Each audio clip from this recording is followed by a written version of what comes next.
it be? For though they may be parted. Welcome to The Pitch. Our next presenter is John Launius. Let's see what he has in store for us.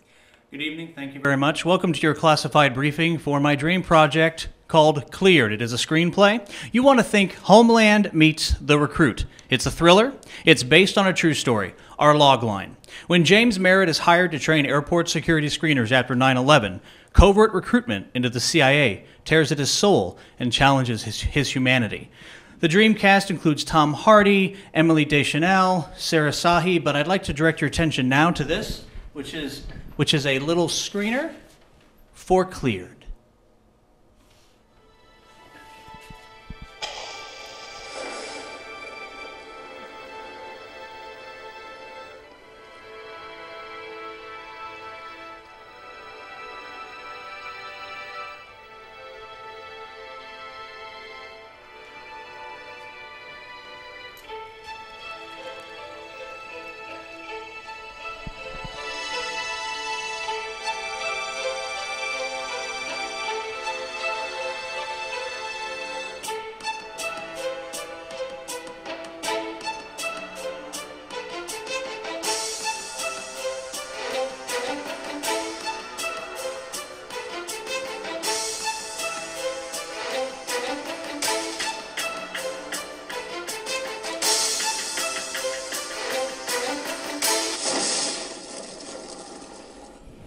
I take you now to the scene when James Merritt is being recruited into the CIA.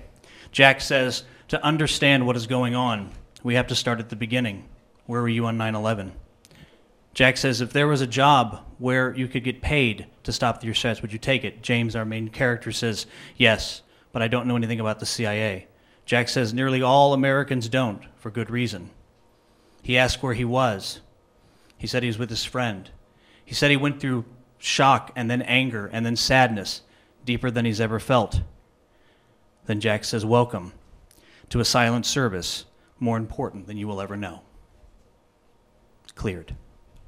Okay, thank you very much. Very interesting.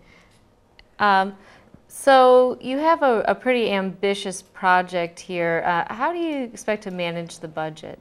The budget right now is about $25 million.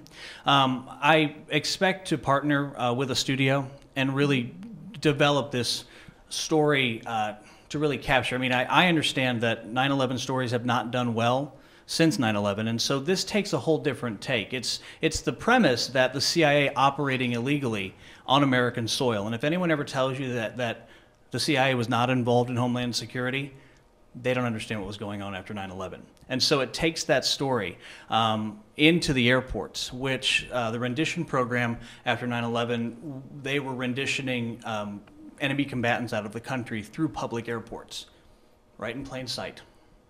So to manage the budget is to really find people involved to make this work. Okay. And are you going to have issues with the clearance issues for rights to tell parts of the story, or is this going to be something where I'm going to have lawyers at my back the whole time? The screenplay as it is now has been cleared from former employers of our screenwriter. All right. How are you planning to market this? Are you going to use social network, TV spots? What I'd like to do is, great question. What I'd like to do is really take social media to a level where it's almost like as if this seeps in, like it's almost real. Kind of, go back to War of the Worlds, where it's almost like, wow, we're learning about this. And if we think about the NYPD spying case with the CIA from a couple of years ago, where they were spying on American soil, that was leaked. But it actually happened. And if someone would not have leaked it, you wouldn't have learned about operations like that. Okay, so you're planning on leaking pieces of the story as if it's a true story, a news story, and then releasing the film? Absolutely. And filming that? Okay, that's a really interesting idea. Yeah, it sounds interesting. I just have a couple questions. Sure. One is, that screen you just showed, is it really, are we expecting those clips to be in the final product? I guess not, but it doesn't really look like it's, I don't know, it didn't really give me a taste of what I expect this to end up being like. But the script, I see you have a visual here of that. Are we expecting to see much character development in this film, and maybe some humor sometimes. I mean, Yes, just- actually, one of the main characters is actually the comic relief. He thinks he's Tony Soprano, and he's recruited from the civilian world and adds a lot of humor throughout the whole piece. You have a keen eye, absolutely. I mean, you saw elements of 9/11 in Right. that screener, but it's really just about giving you a taste of that. Okay. All right, well, thank you so much, John. And we're out of time. Next up is Chris. We'll be right back.